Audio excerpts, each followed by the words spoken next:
The Mets are off tonight, but we are live right here on Speaking of the Mets. I'm your host, Max Goodman, as always, with Speaking of the Mets and NJ.com. First live show here on the channel in over a week at this point. We went hard leading up to the trade deadline, working overtime on those couple of days. I had a couple days off. Was doing some minor league work this week, as I'm not on the road in Pittsburgh and Atlanta. I was in Cleveland. The Mets were playing some good baseball coming out of the deadline with a lot of new faces on that roster. Seems like they've come back to reality just a little bit, but Thursday, it's an off day. Mets come back and start a homestand tomorrow night against the Nationals. Thought I'd fire up the live stream, give you all a chance to ask some questions, check in. And I wanted to run through some of my burning questions that I think the Mets need to answer either over these last 40 games of the season, as the Mets have only 40 games to go here in 2026, or leading into this offseason. Because obviously this roster is not a finished product in terms of what we're going to see in 2027 and beyond. So we'll give this another second here to see if some more folks file in. Hope everyone's doing well, having a good week. I know that my interview with new Mets top shortstop prospect Sammy Stafora made the rounds on social media earlier this week. I wanted to get your take on that as well, as my screen is going a little bonkers here for some reason. This hasn't happened to me before on StreamYard. We're going to roll with it. Yeah, so I have that clip here that I can play again if you haven't seen it on social media. I asked him, because he grew up a diehard Mets fan, who would be in his all-time favorite Mets lineup. And that's obviously a very subjective question. And also, in fairness to Stafora, I put him on the spot. Not an easy question to necessarily answer in the moment like that. And some of his answers were a little interesting and controversial, but it's his team, right? You can't fault him for picking some of the players that he did. So I do have that filed away here. Maybe once more folks come through, we can run that back if you all haven't seen it yet. All right, but in the meantime, let's get through those burning questions. That's what I branded this show as. I made the thumbnail about it. I wrote down, I forget how many it was. I think I had 5 here. And, feel free to hit me with some of yours. I see Stanley first in the chat today with a burning question of his own. That's not one of mine, but we can come back to that one at the end. I'm going to run through my notes, and I'll keep checking the chat periodically as I go through. First one on my list is first base and what's going to happen with Jorge Polanco. Do the Mets need to go out and bring in a proven commodity at first base? Obviously, the post-Pete Alonso era at that position for this ball club has not gone well. But I don't think that the mistake that the Mets made was moving on from Alonso. I do think that looking beyond sentimentality there by the Mets in the front office was the right decision to make. The failure was who they picked at first to replace him. And obviously hindsight is 2020 here. Who would have known that Polanco would hurt his Achilles and be compromised for much of the first month of the season, only to go on the injured list for 3 months. And now I'm going to read you some numbers, and they are ghastly, folks. And again, mind you, he really hasn't played that much this year because of his injury. But of all players in Major League Baseball this year who have 130 plus plate appearances, and that's not that much. That's quite a lengthy list. Polanco is the worst in Fangraphs wins above replacement, minus negative 1.3, 421 OPS. He's the worst, and he's 1 percentage point away from the worst in batting average. He's hitting 137. The guy's got a 19 WRC plus. And I'm going to preface it again. He hasn't been healthy this year. We've seen him bounce back previously in his, decade plus long career at this point, that he's had bad years and he's rebounded. Last year with Seattle was a career year for him. And it's not like the years before that he was consistently playing at an all-star level. So I don't think that the Mets should necessarily give up on Polanco. And I'll say that we've seen glimpses of him being a productive hitter for them, but really that's, what phrase you want to use, more like flashes in the pan, not really glimpses of greatness, which is more so what I would say from, guys in the starting rotation, glimpses of greatness. And I'll get to the arms in a little bit. There's really not much to like, if at all, from Polanco's metrics, the public data that we're able to consume. I know that the Mets have confidence in this player because of his track record and what he's done previously in his career. But also, we're talking about first base here, and it was always going to be a risk when you bring Polanco in, who has no previous experience at the position. He made 2 starts there in the first series of the year, and he hasn't played the position ever since. So if we're talking about silver linings and glass half full type of stuff, the Mets were able to get a really extended look here at Jared Young at first. And I think that was productive for this team. I think he can be a part of a winning ball club with the way that he hits right-handed pitching. He handles himself well defensively over there. He has capitalized on more playing time this season, which not everybody can say, which brings me to Mark Vientos. What does the future hold for him?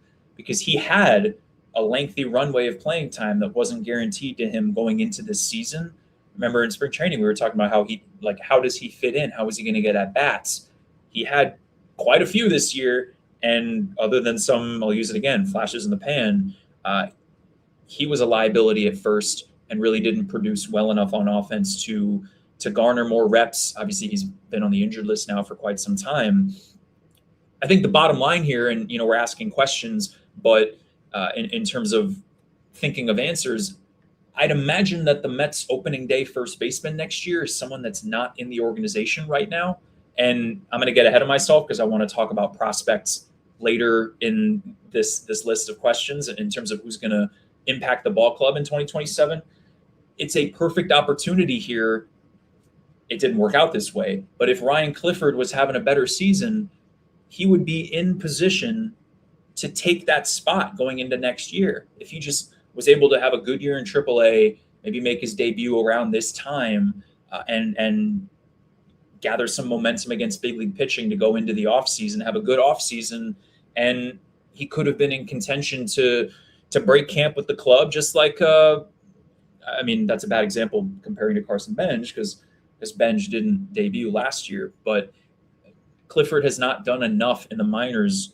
The strikeouts are such an issue for him still. Yes, he impacts the baseball as well as anybody in the org, but when you're not hitting the baseball nearly enough, that becomes much more of an issue. So again, burning question here, what the heck are the Mets going to do at first base? I think you go into next year, as of now, with Polanco being part of that discussion. Maybe by the end of the year, he can try out a first base glove again. I don't know how he's feeling physically in terms of going back out there on defense, but you plan for him to be part of that DH puzzle because he's making another $20 million next year. He's under contract. That would be a hefty price to pay if you want to just, the sunk cost fallacy and just give up on him. I suppose that's an option, but he could be a valuable piece of the puzzle if he's able to hit at the very least next year. Certainly no guarantees there. And I think that this will be a trend in this video, but David Stearns, the Mets president of baseball operations, has recently discussed that this influx of new prospects in the system that the Mets got back from this selling spree leading up to the trade deadline earlier this month, which is now already 10 days ago, which is crazy. Not every single prospect that was acquired is going to stay in the organization. Like the Mets are in the business here of making win now moves once this season ends. Obviously, this year is a catastrophe. They're not going to make the playoffs unless they win out or something crazy like that over these last 40 games. Once the season ends, and I know, I'm sure in the comments you say, but there's a lockout. I'm ignoring that because I'm in denial about it. I've made that joke on the channel before. If the season is normal next year, and even if it isn't normal, the Mets want to win next year. They're not going into a rebuild. So I fully expect them to use some of these new prospects or to use some of their old prospects to try to get better at the big league level. And who that's going to be, that remains to be seen. But maybe they try to go out and get themselves more of a proven, an experienced first baseman, someone they can trust that can go out there and play the position. Otherwise, you're targeting maybe a righty to be in a platoon with Jared Young, who's under team control. But I don't know if that moves the needle very much for all of you. Okay, I promised I'd look at the chat. I wasn't during that answer, so I'm gonna catch up right now. Tony's here. How are you, Tony? Good to see you as always. Pabo, is Jared Young at first base a possibility? He's a possibility, but would you be comfortable with him being a starter there on a team trying to win a championship? No disrespect at all to Jared Young. I think he's having a really good year, but he strikes me more as maybe that first guy off the bench that can give you some reps in the corner outfield spots. He can play a good first base. He can be a pinch hit option that you pull the trigger on that bullet against a righty out of the bullpen, and he can give you a quality at bat. He can impact the baseball, get on base. He's an important piece of the puzzle, but do you want him as your starter full time with a team with these expectations and this payroll? Maybe if all else fails and you can use your money and your prospects to address other positions, maybe you get to a scenario where that's the case, but I don't know. And again, I'm seeing some comments about prospects in here as well. This was the opportunity for Ryan Clifford this year to grab that position and head into next season, or for Mark Vientos to go back to 2024 and have a huge year and make him a commodity that the Mets can use at first base moving forward. And neither of those two were able to take advantage of that playing time. Clifford in the minors, I should say. Waffle Iron Walrus, which is always a tongue twister to say. Max, I love you. How was Brooklyn Cyclones? It was a great trip. I can get back to that in a little bit. I definitely want to talk more about the lengthy train ride down to Brooklyn. Went to Nathan's. I hadn't been to Coney Island in a very long time, so I walked around a little bit after watching. It was a shutout win for the Mets High A affiliate, obviously getting a chance to watch Stafora, Aiden Smith, who came over in the Freddie Peralta trade, as well as Spikerman, the outfielder, who came over in the Brooks Raley trade from the Phillies. So they do have a lot of new faces in Brooklyn as well. But I'll get back to that. I want to get to my next point here. And Pablo, I'm with you. Tony, maybe they do make some sort of trade. I don't know if it's going to be for Bryce Harper, but I could totally see them trying to acquire a bat who can play first base leading into next year. All right, from first base to second base. Who plays second base next season? That's my next burning question. And again, Polanco is under contract for next year. Marcus Semion's under contract for 2 more years. Polanco's making $20 million next year.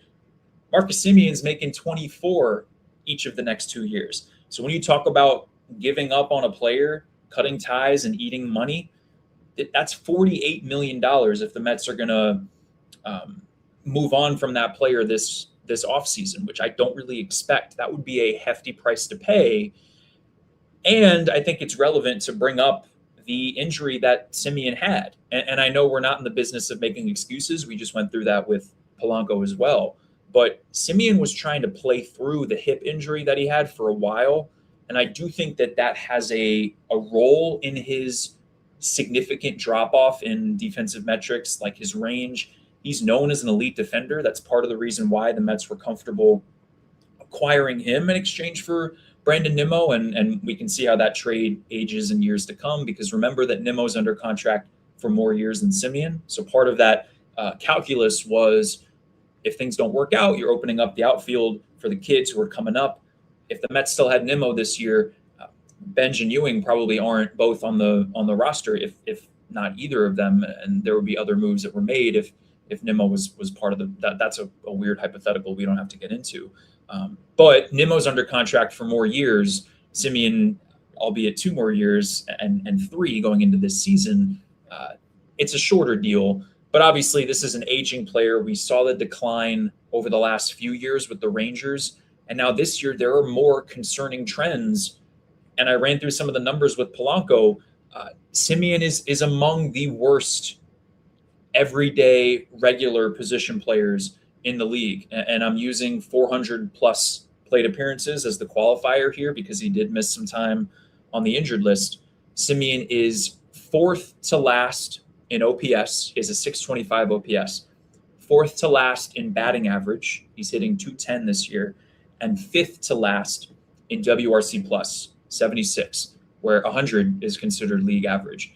So we've seen him go deep. We've seen the pull side power, and that's played a little bit this year. What's interesting is his barrel rate is up this year. So he has been able to square the ball up, but his average exit velocity is way down. I mean, we're talking career low, if I'm not mistaken, from his now decade plus long career.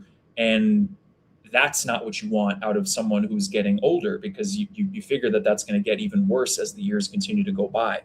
He's striking out more this year. He's walking much less this year. And his hard hit rate, so the barrel rate's up, the average exit velocity is way down, but the hard hit rate is pretty much equal to what it was the last couple of years when he was starting to show those signs of father time taking over with Texas. So I don't think that Simeon has done enough to earn an unlimited leash going into next year as the everyday second baseman, and even more so with Polanco.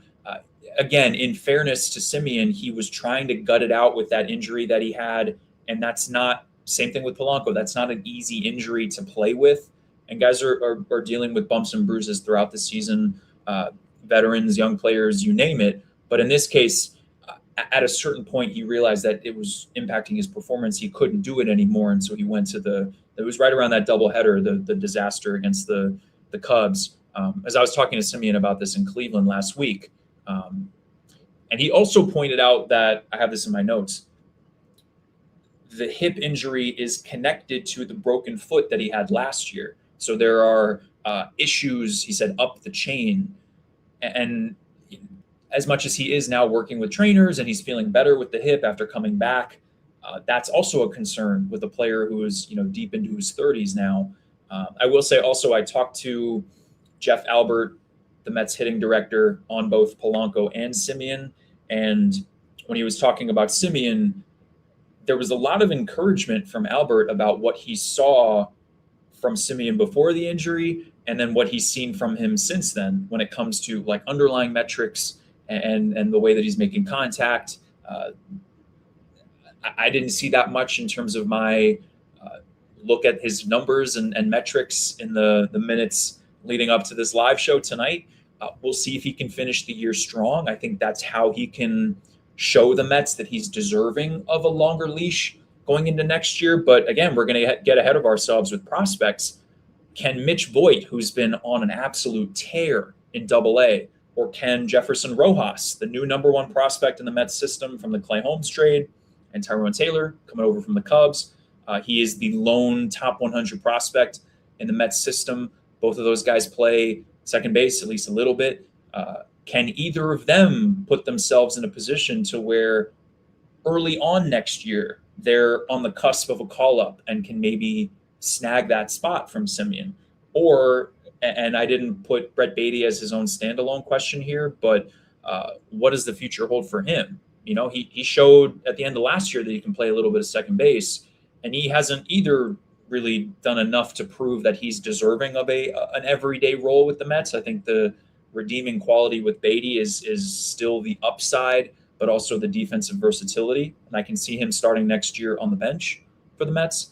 But if you go into next season with Simeon as your starting second baseman, and Polanco's still part of the puzzle, I mean, those were two of the most glaring weaknesses for this offense as they bumbled out of the gates and sunk so deep in the standings that it turned out to be a lost year for this team. Here's a Borican. Hey, Max, I would play Beatty or Marcus with an eye towards moving Lindor there in a year or two. Okay, that's interesting. What I want to say about Lindor, and I was thinking of maybe talking about this, but he had that conversation with Mike Puma of the New York Post. Was that yesterday at this point? About how he wants to finish out his career with the Mets. I mean, I'm glad that now the deadline is over and we don't have to talk about his the trade rumors and what his future holds, and even more so now after those quotes came out. If you look at his numbers over the last month or so, once he was able to get settled in after his lengthy stint on the IL, he has been an elite shortstop. He's playing really well. I know there have been some questionable, head scratcher types of plays, uncharacteristic mistakes on defense, and stuff on the base paths going all the way back to earlier this year before he got hurt. But in general, I mean, he's still a really good piece for this team. Is he going to be that 4 or 5 years from now before the end of his contract? The guy's under contract until before the 2032 season, and we don't have to look that far ahead. But when it comes to 2027 and bringing the best out of this ball club, I feel like you got to have Lindor playing shortstop. So maybe down the road, Lindor's 32, going to be 33 at the end of this year, I want to say, if I remember correctly. Maybe eventually he does turn into more of a second base option for them, which has he, maybe you all would remember this, has he ever played second in his career? I doubt it. And, the thing with Semien and with Lindor and with any defender, one of the coaches with the Mets was breaking this down for me earlier this season. The defensive metrics that we all look at with like DRS and OAA and whatever else, it's so hard for these players. If they make one error, they have to be perfect and not make any more errors for weeks and weeks just to make up for that one play.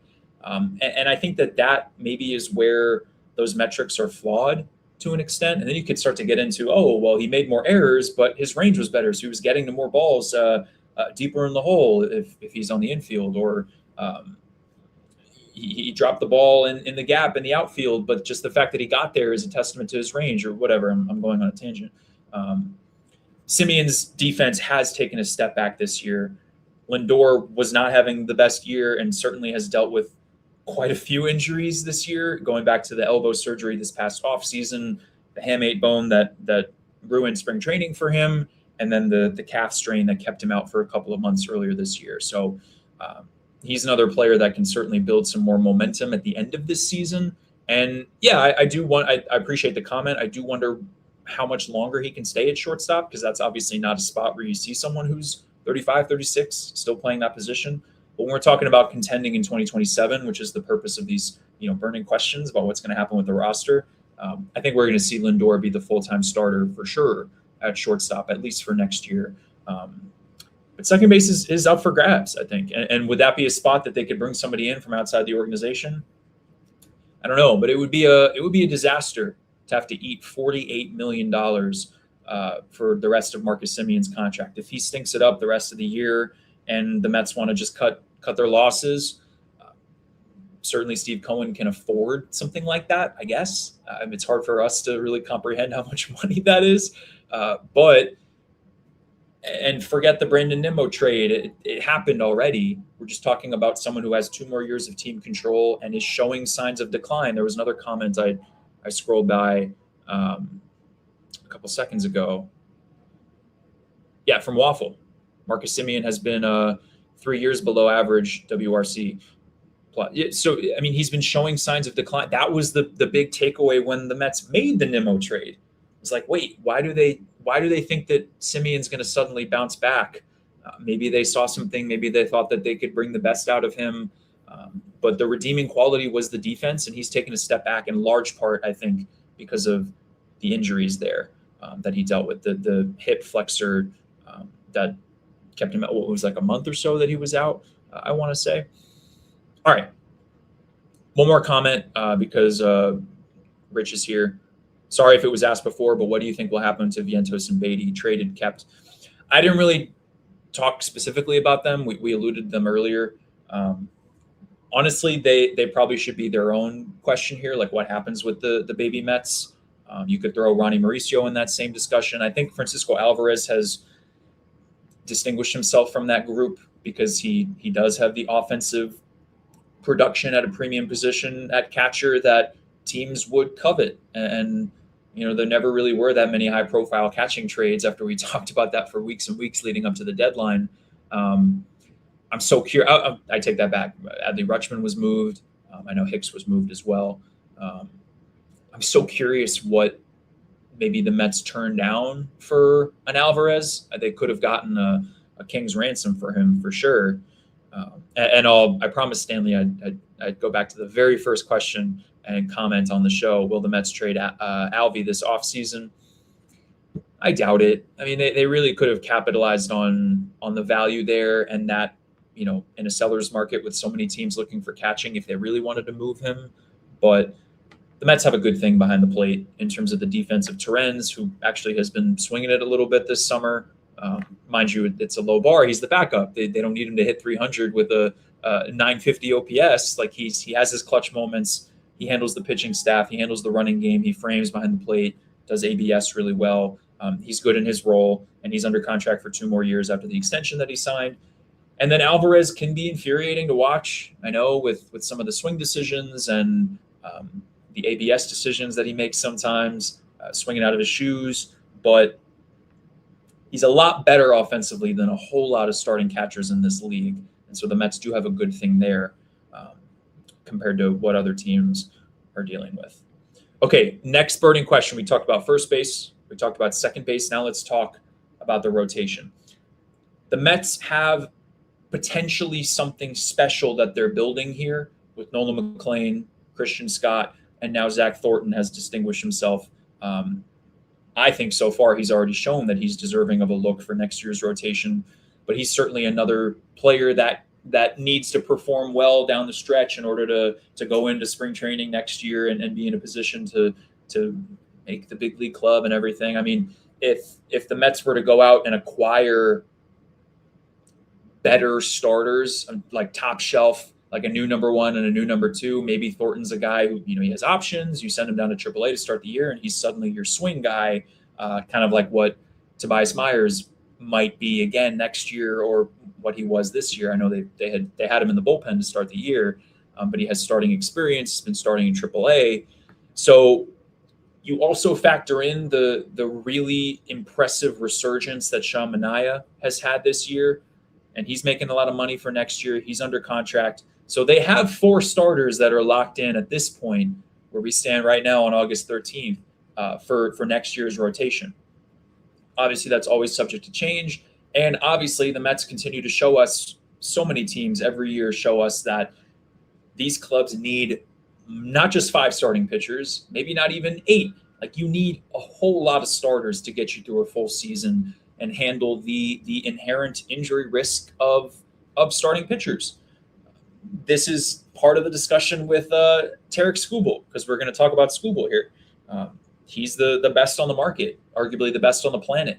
Do the Mets want to spend all that money and take that risk with his injury health moving forward after the elbow issue he had earlier this summer, and spend what could be a record-setting contract to get him and have that proven commodity, the ace that other teams that are winning around the league, that the Mets don't have that this year. They thought that Freddie Peralta would be the answer to that, elusive search to have a number 1, like that new Jacob deGrom type starter that's going to dominate every 5 days, take the ball throughout the whole season, and then pitch game 1 and game 4 and game 7 in a playoff series.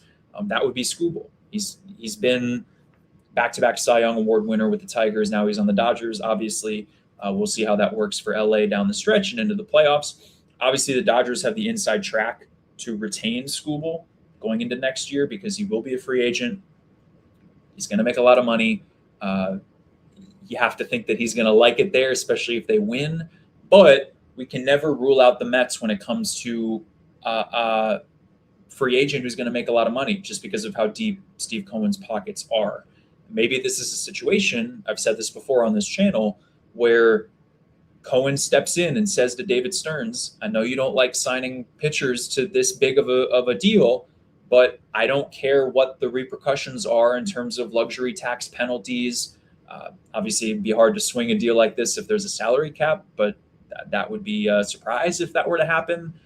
Maybe Cohen just says, we're going to sign this player, And this isn't Milwaukee for David Stearns, where he has to operate on a lower budget and a smaller payroll. If Cohen's handling the cost, then sure, add an ace to the staff. So if Skubal does go elsewhere, because that's certainly on the table, the Mets need to start looking at that second tier of starters.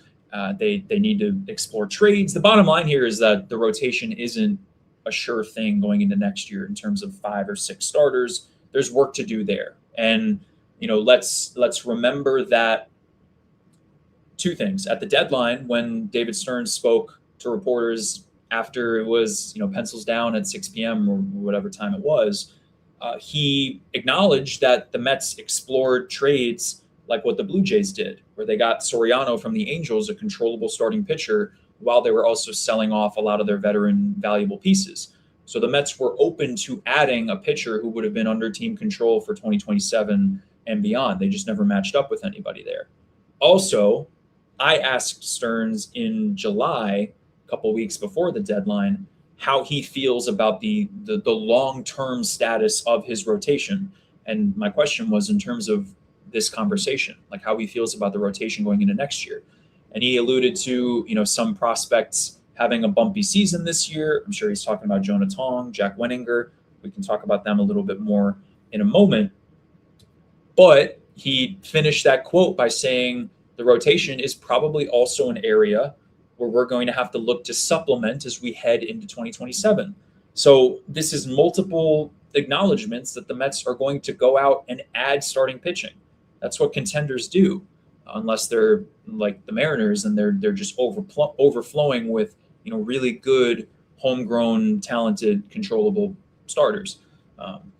So in this case, even if Thornton finishes the year strongly and is in a position to pitch in the big leagues next year, if Minaya is still pitching well, and obviously McLean and Scott are doing their thing and progressing as maybe a future ace for McLean or a future top line starter for Scott, where they've shown the ability to shut a lineup down multiple turns through. They have really good stuff if they can stay healthy moving forward. There's still a need for the Mets if they want to be a true contender in the National League next year. It would certainly help to go out and get a true number one, and someone like Skubal would be even more of a proven commodity than what Freddie Peralta was. Again, I think you make the Peralta trade 100 times out of 100.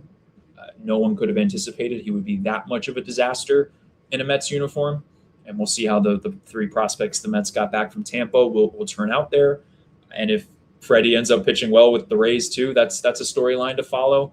But what's that second tier of free agents? It's Clay Holmes, Peralta again, Casey Mize, Trevor Rogers. I was looking at this list earlier, so I have it front of mind. Robbie Ray. I think there's a few others. And then obviously Skubal would be the prize of the winter. But you could always go out and make a trade. And maybe the lockout changes things for other teams and they want to get rid of their expensive starter, or I don't know what the deal would be. But if the Mets can go out and trade to upgrade in their rotation, they should. And I think that they will if the opportunity presents itself. From the rotation to the bullpen, and I see Stanley with the comment about Senga being potentially the new closer. Devin Williams is on the injured list, and I think let's start there, right? Luke Weaver's not here anymore. Huascar Brazoban isn't here anymore. They would have been in the bullpen next year if they didn't get traded. Brooks Raley's obviously not going to be back next year. He wasn't necessarily either way. Same with AJ Minter, because those two were going to be free agents, and then the Mets moved them. Tobias Myers hasn't really worked out yet, but he's still under team control. Maybe he is able to come back and be that bulk guy again for them next year. But even Williams is now a question mark when someone has an arm injury like this. We'll see how long he's out, if he pitches again this year, if that concern leaks into next season as well. There's a lot of question marks in this bullpen, a lot of open spots that are up for grabs. And the early returns so far since the deadline, at the very least in that first series when I was in Cleveland, was that these guys are going to step up and prove that they're worthy of consideration going into next spring and next season to grab hold of one of those open spots. Certainly Nate Lavender is a great story He's pitched really well so far. Obviously, Jeffrey Yan is electric and so fun to watch. And when he's dialing it up to 101, spinning the stuff as well, changing speeds like that, hitting his spots, he's hard to hit, but he also has his command issues. And whether you like the antics with the celebrations on the mound or not, we're talking about just the pitcher here. So he's not a proven fit for next year either, as much as he could be if he continues to develop down the stretch. Daniel Duarte, Dedniel Nunez, Austin Warren's been out for a while with an injury, but he's on the way back, and he could be around next year. I think I'll get to the Rule 5 stuff in a second, because the next question is about which prospects are going to be back or impacting the team next year. But I really do think that Kodai Senga can be an effective reliever. Maybe he's not the closer next year, but the way that he can come in and for, whatever comes out to be 15 pitches, between 10 and 20, if he's pitching one inning, those 1 inning bursts, he's throwing 100. He's got a forkball that when it's on, it's impossible to hit when it drops off a table like that. Doesn't even need other pitches. It's not like he's going 3 turns through an order and trying to change speed and change looks and keep a hitter on his heels like that. He can just attack with a fastball, forkball. And there are a lot of really effective closers who have 2 really good pitches, if not just 1 really good pitch. So I think that there's real potential for Senga to be a high leverage weapon for the Mets going into next season. Obviously, he's under contract for next year as well. So this would be a way to just wring out some value from him, since it hasn't worked out with him as a starter. He has an injury history, so we'll see if he's able to stay healthy. And this is going to be an adjustment for him when it comes to the routine of pitching in back-to-back days, pitching 3 out of 4, coming in a random inning that you can't necessarily plan for, compared to what time first pitch is, and you are throwing that first pitch, so you can warm up every 5 days and do your thing. So this is going to be an adjustment period for him, and he can benefit from, Andy Green, the Mets interim manager, should be using him in high leverage spots as much as he can down the stretch to really see what the Mets have here.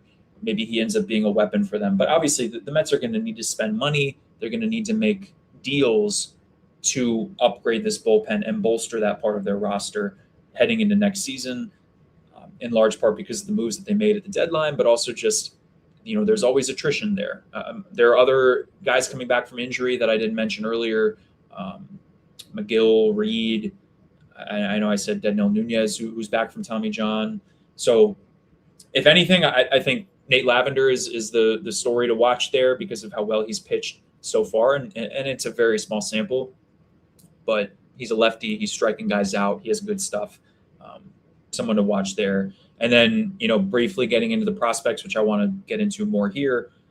Ryan Lambert, remember we talked about him so much in spring training, triple-digit fastball, electric stuff. He was having results in Grapefruit League play. He's injured right now. Command is still a problem for him. Maybe he's able to figure it out going into next year. Dylan Ross, Zach Franklin, who came over from the White Sox in the Brazaban trade. He's in AAA. I'm sure we'll see him by the end of this year. And then also keep an eye on Brian Matuire, who I've talked about before on this channel. I wrote the biggest story that I've done this year on a non-major leaguer was a feature on Matuire, who is almost 30, was a 40th round pick many, many years ago to the Mets, a round that doesn't even exist in the draft anymore. He's had multiple Tommy John surgeries. He recently got called up to AAA for the first time. Great stuff. Spins the ball like Nolan McLean. Like it's elite. You can't teach this level of spin rate. He's got some more figuring out to do. Like he's not a finished product even at his age. And there's the looming injury risk with someone who's had that many problems with his arm. But that would be a great story to see him get a chance before the end of this year. And he's tracking in that direction because, with these last 40 games, you might as well see what you have with the guys on your team. I know there are implications with the 40-man roster and everything, but maybe that spot opens up for him to get a shot before the end of the year. Totally agree. very great story there. I missed this a couple minutes ago from the East Van Man, who's back. As always, I loved your interviews with Aiden and Sammy. Are you working on any other interviews, like with Tong, for example? I will be in Binghamton and Syracuse next week, making a big trip upstate.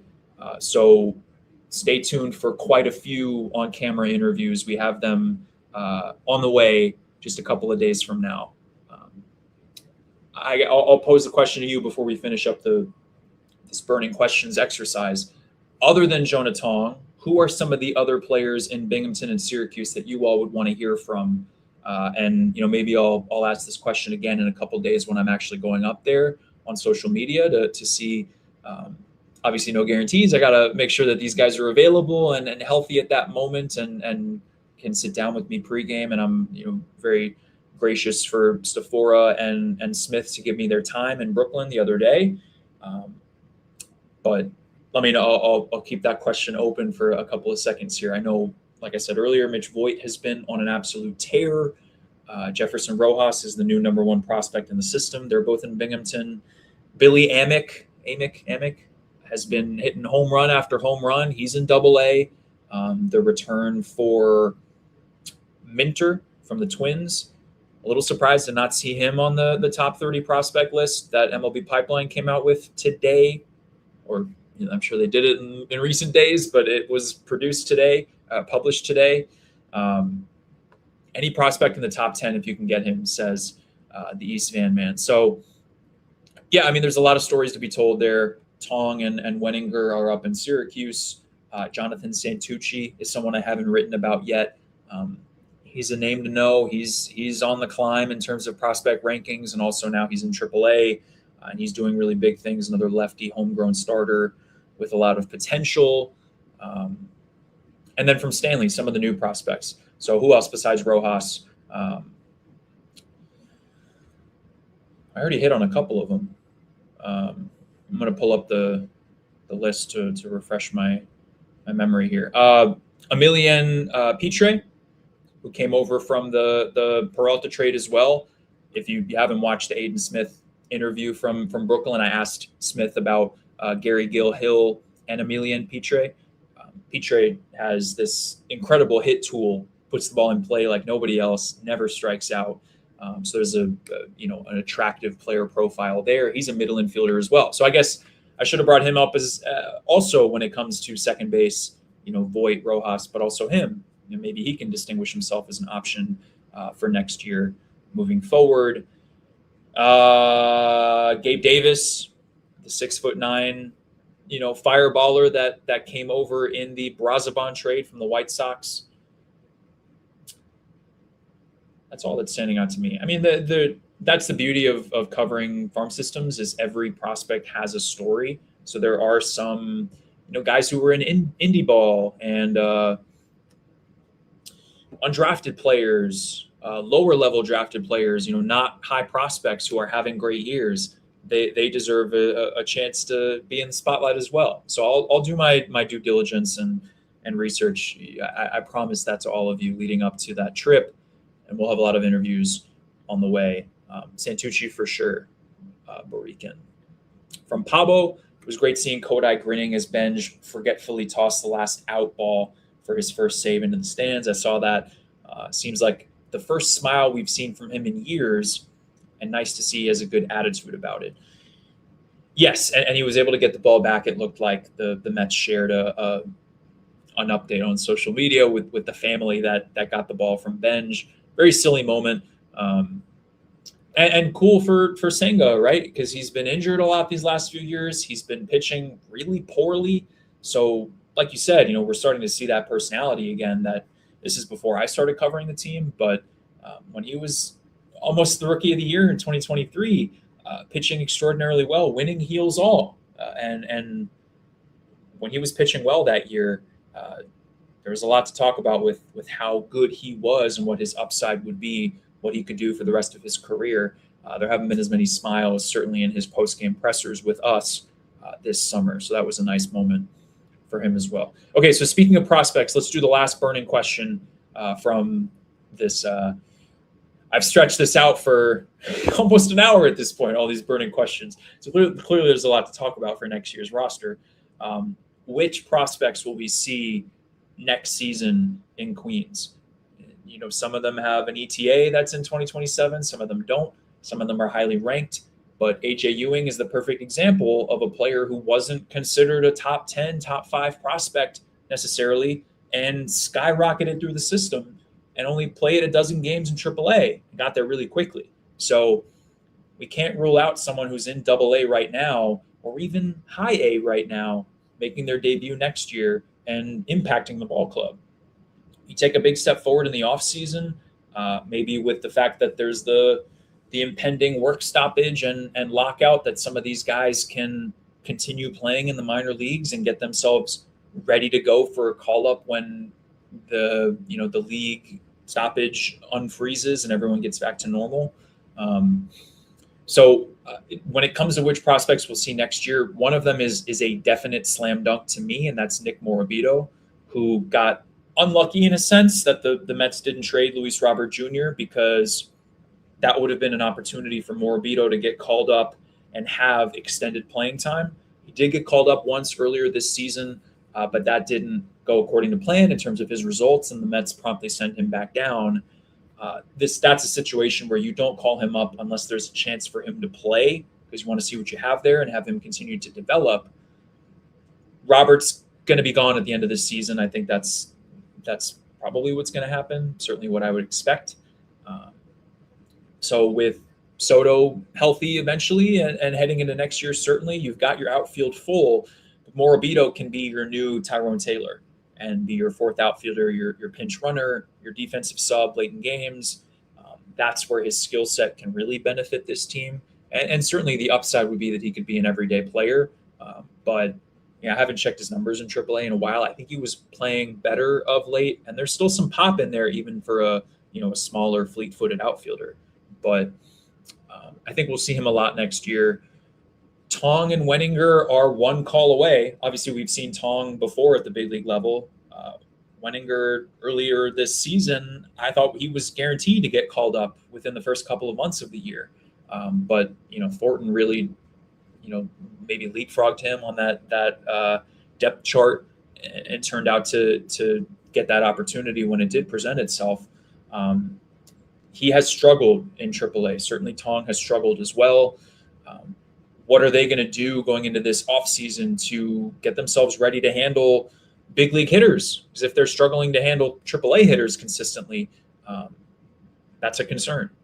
And certainly their upside is going to be murkier if they're not able to pitch well in Syracuse. But it's not always ERA. You want to look more at pitch shapes and metrics like that, and FIP and those other things. So it's not a complete lost year, and the both of them have shown some signs and pitched well for spurts of a couple starts here and there. But it's the consistency. If you want them to come up and really be a rotation piece for you, they have a lot to prove still. I mentioned Voit and Rojas. Maybe they can debut at some point in the infield next year. I'm expecting Bo Bichette to be back, but I suppose third base could, in theory, be open. If Bichette wants to opt out, that's up to him. Santucci, maybe by the end of this year, Santucci is the next man up in AAA if he's not already. Certainly on certain prospect rankings, he's been climbing up and considered ranked higher than others. And look, we talked about Clifford at first base, but it's now or never for Clifford, because this was a huge opportunity for him this year to show that he was ready to take a spot at first base because of the power, because of the way that he impacts the baseball. But this is like Joey Gallo level strikeout issues, the three true outcomes with him. If he's doing this at AAA, you don't want to call him up and just have him get even more exposed against big league hitters. There's certainly potential there, and I don't think the Mets should be giving up just yet. But the last point I wanted to make, and this is in line with all of these players that I just mentioned, most of them, is the Rule 5 draft. And some of these guys are eligible for the Rule 5 draft at the end of this year. I admittedly don't know how that's going to work with the lockout and everything like that. Maybe they delay it. But typically, these players would need to be protected on the 40-man roster. Otherwise, they are up for grabs in the Rule 5 draft, and other teams can take them, and then they got to hold on to them the whole year. Otherwise, they're returned back to the Mets. Do the Mets have space on their 40-man for? I'm going to rattle off some of these names, and this is from if you've never checked out the Fangraphs depth chart page for every team, super comprehensive. And, every player at every level, how much control they have, where they're ranked in the system. I go to that page all the time. So free advertising for Fangraphs there. Jefferson Rojas, Jacob Reimer, who we haven't talked about in a while. I interviewed him when I was in Binghamton a couple months ago. He's had a rocky year, but still has immense potential with his bat. Chris Suero, another name to watch. He plays all over the field, including catcher. I think he's hitting like sub 200, but has some real pop offensively, and the versatility helps as well. Wenninger, Clifford, as well as Gary Gil-Hill, who came over in the Peralta trade.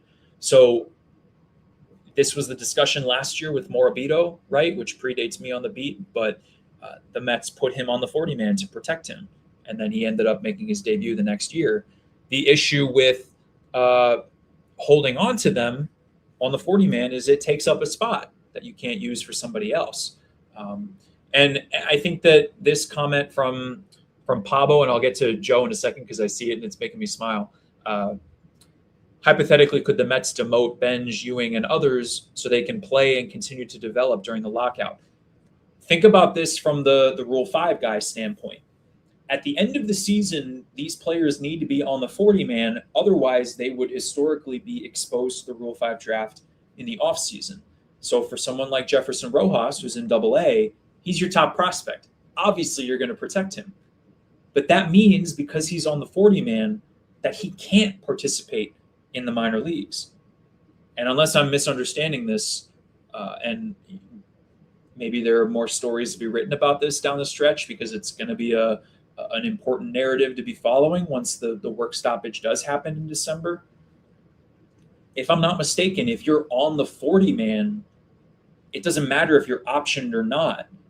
And these teams, like what I'm saying is if you're on the 40-man, you can't participate in the minor leagues, even if you're in AAA or AA. If you're protected on the 40, that's what prevents you from participating in the minor league side of things once the lockout is continuing into next season. I feel like I explained that really poorly, but hopefully you all are picking up what I'm putting down here. That's what the Mets need to figure out, because all of these players, if they're protected, it's like weirdly stunting their development because of the situation that all these teams are dealing with. But you don't want to leave them unprotected because then another team's going to swoop them up, even if that would give them a chance to continue to develop in the minors. So I don't know what these guys would do. And even for the big league players, I mean, they're going to have to sit around and wait for things to get going. Maybe spring training is canceled. Maybe the beginning of the season is delayed. And they got to get ready for when, at the drop of a hat, the lockout ends, like it was in 2022. Like we were all just waiting to get down to Florida. And once it happened, then everything was go, go, go. And there was a flurry of moves around the industry as well. So I'm very curious to see how that goes. But keep that in mind with how this season ends. And again, I think I used too many words to explain something that I definitely could have explained in a more concise manner. But the bottom line is that there are a lot of big names that need to be put on the 40-man in order to protect them from the Rule 5 draft. And that means that players have to be taken off the 40-man, which always happens. There's attrition every year going into the offseason, but the Mets are starting to think about that here as we get down the stretch. Okay, going to Joe Saturn. Max, you're quickly becoming my favorite Mets podcast. I really appreciate that. Thank you so much. And we're 53 minutes in, and I still haven't said this yet. I'll keep your comments up. The best way to support, speaking of the Mets, or to support my coverage on the Mets beat, is to subscribe to this channel. We've gone up, I think it's like over 100 subscribers in the last couple of weeks. If you go back to the lead up to the deadline, and then the flurry of attention to the channel when I was streaming every day leading up to the deadline, setting new benchmarks on the channel with the Minter trade that one night at Citi Field, and then the Weaver trade and that marathon stream leading up to when the deadline actually happened on that Monday. it's been awesome to see. I'm so glad you all are enjoying the coverage. I hope that you are. And if you're here for the first time, if you could consider subscribing to the channel, putting the notifications on, telling a friend, putting it on a fan page or anything like that, or a Reddit thread, would mean the world. And it's going to help me to do more of those sit-down interviews, which I just did with Sammy Stafora and Aiden Smith in Brooklyn. And there's more of them on the way with a trip that I'm going to be making to Binghamton and Syracuse coming up. So, Joe, I'm so glad you feel this way. Even with how frustrating this year has been for Mets fans, I'm trying to bring the best content your way that I possibly can. So keep the support coming, and it's the best way to keep me on the road and writing stories and doing these streams and getting exclusives and all that. And we'll figure out how to make it entertaining for you all heading into the off season as well. Okay, have you all seen the Stafora clip that was going viral? What his all-time favorite Mets lineup would be? Because I have the clip here. I could run it for you all. I'll just do that. I know it's hard to ask a question and then get immediate answers in the chat. First off, AK, as I understand it, being on the 40-man makes you eligible to play in MLB and protects minor leaguers from the Rule 5. So yes, if a player has options, they can be sent to the minor leagues. Okay. Interesting. Yeah, I got to do some more research on how that works. Reach out to some folks. Boriken has already seen it, so maybe I won't play it then. We're already up to almost an hour here. So how about this? If you have any other questions for me, any comments, Mets related or not, I'll leave it open for a couple more minutes here, and then we'll call it a night. I know that there's no game this evening, so that's part of the reason why I went live, and that was all I planned for. So we went through all those burning questions. If you have any more that you want to go over, any takes, I'm looking through my notes to see if I forgot to mention anything else, but I don't think I did. Okay, you can in Boriken, I trust. I'll run with it. Let's see if I can do this with that issue on StreamYard that I had earlier. Yikes, okay. Did I just mess everything up?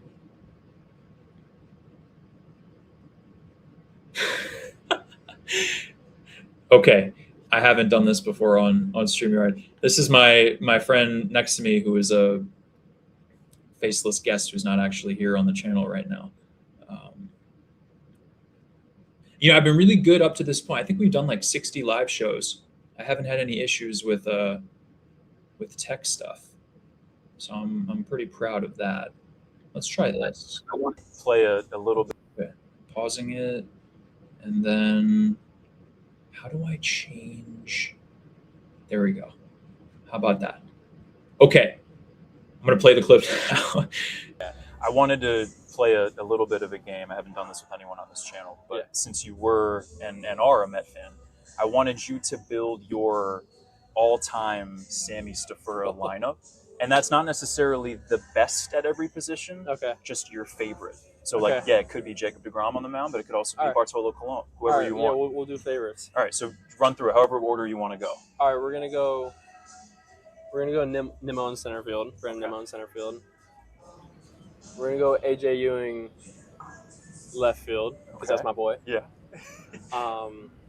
We'll go Jose Reyes shortstop, JD Davis third base. Okay. Yeah. We'll go Lucas Duda first base. Nice. Catcher. We'll do starting pitcher. We'll do DeGrom. We'll do DeGrom. That's fair. We got right field and catcher left. And second. Catcher and second. Second base. We'll go Ruben Tejada. Nice. Catcher. Right field. Yeah. I gotta think. It's hard. It's hard to think put you on the spot. I'm trying to think of someone. We'll go Juan Soto. We'll go Juan Soto in right field, and we'll go catcher. We'll go Travis Darno. Nice. So I train at Chase Darno's facility sometimes Okay, in the cool. off season. So I met Travis over there, and he's a good dude. So yeah, And I gotta ask, you mentioned Ewing is your boy. yeah, What's that relationship like, and how eager are you to maybe get up there and yeah. play I with mean, him? yeah, we kind of play similar. We got that fire in us. We bring the energy. So I played him in travel ball when we were playing travel baseball together, Mhm. like against each other. We played a lot of times, but we started playing each other a lot when he was in St. Lucie. I was in Daytona with the Reds, so we would play Got each it. other probably like at least 40, 50 games a year.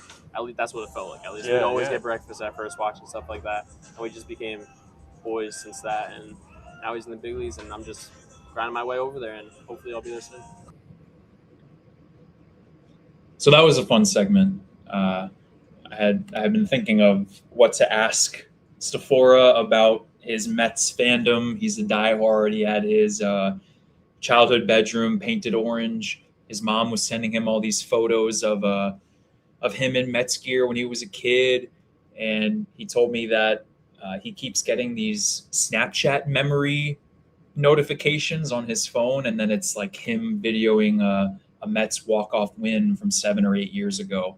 So I'm sure for some of you watching, he's just like you in more ways than one.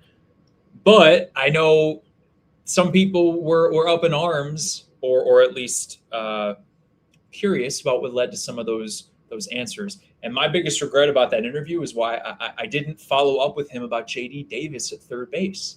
I'm so curious why he picked Davis as his favorite, which I guess, he was born in 2004, so he really wasn't like around and a cognizant Met fan for the majority of Wright's career. He was certainly there for the end, and I'm sure knows what made David Wright such a great Met, and the lore attached to his career. But like I said at the beginning of the show, it's a subjective question. Who his favorite all time lineup is, and he went with Ruben Tejada. He went with Jose Reyes, Darno behind the plate. So I thought that was a fun exercise. Not necessarily a question that I can ask every prospect because they didn't all grow up Mets fans. Certainly not to the extent that Stafora did. But AK said earlier, I enjoyed that interview. I'm so glad that you did. I'd encourage all of you also to check out the sit down that I had with Aiden Smith, who was once the headliner in the trade from Seattle to Tampa in exchange for World Series hero Randy Rosarena. That's how big of a name Smith was when he was drafted and developed initially by the Mariners. Hasn't all gone according to plan for him once he was in the Rays system, and took a step back. He knows it in terms of his production and his development last year. We talked at length about how strikeouts are still an issue for him. He feels like that's the last glaring hole in his game, with both Smith and Stafora. The takeaways that I had from my trip to Brooklyn, which goes back to that earlier comment from Waffle about my trip to Brooklyn. What I've learned about those two so far is that they have a higher floor than most prospects in the Mets system because of the tools. And they are imperfect on offense. Even Stafora, who has been on a power surge all summer, was raking with Greensboro, the Pirates affiliate, before he was acquired in the Luke Weaver trade, coming over to Brooklyn and the Mets organization. There are holes in his swing as well, and maybe some approach issues that he needs to figure out moving forward, even with the 14 homers he hit in July and the really impressive numbers overall. For Smith, he strikes out too much, but he does have some pull side power. The both of them are above average defenders and above average runners. So it's easier to envision how they could impact a big league ball club because of their tool set in general, but they have a lot to do on offense as well. And that's why they're in high A. Like they're still, long-term projects. They're not going to be called up to Queens on opening day next year. Like they're longer-term ETAs. But Smith is older. Smith is 22. Stafora is 21. Both of them have already been traded earlier in their careers. For Sammy, it was the Ke'Bryan Hayes trade going from Cincinnati to Pittsburgh. So cool story for him to get to play for the organization that he grew up rooting for when he was a kid in Westchester County. So, this was what had everybody sharing that clip on social media. Armand is here. What's up, Armand? Hope you're doing well. Thanks for stopping by even here at the end, and some positive feedback from the Actors Ensemble here with me showing that clip. I got to do more of that next time I'm live. When I'm up on that trip to AA and AAA, I'll play more of the interview clips as well. All right, everybody. I'm going to call it a night. We're over an hour at this point. A great first stream in a while here on Speaking of the Mets. I hope that this helped you all occupy your evening, since there's no game this evening for the Mets. They're on their off day. Homestand starting tomorrow night against the Nationals. Come to town, division rival. 40 games left for the Mets this season. So we talked a lot about the burning questions and what needs to be figured out the rest of the way here. Still a lot to watch. And a couple more comments at the end. Tuck, thanks. Have a great night. I appreciate you being here. And Armand, Max, how many of the prospects that the Mets have gained at the deadline will be traded this offseason? Okay, so real fast, we talked about this earlier. I think some of them will be. David Stearns has not been covert about the fact that he plans on dealing some of these prospects to make the big league club better. It's impossible for us to know who and how many at this point, but they have a better farm system than they did a couple of weeks ago in terms of all of the new faces that were acquired at the deadline. It's over 10, I think. Was it like 9 of their top 30 on MLB Pipeline are new to the org? Some of them from their draft class this season, which also was a couple of weeks ago still at this point. So I'm sure that some of them will be moved. You can also replace the more longer tenured pieces in the farm system with these new guys. So just the influx of talent allows the Mets to be more aggressive and make more moves because they have more of a presence of talent at all different levels in their system. Okay, Boriken, good night, Max. Good night, everyone. Thanks for the great work. I appreciate you all being here. One last time, please consider subscribing to the channel. I appreciate all of the support up to this point. We are on the hunt for 1,000 subscribers. Want to get there by the end of this season, but if we could get there before then, that'll be even better. Great job tonight from Gina. Gina's here. All right. Thank you, everybody. We'll talk to you again soon right here on Speaking of the Mets. I'm Max Goodman. Have a wonderful rest of your Thursday, and we'll see you next time. All right. Good night, everybody. Thanks again.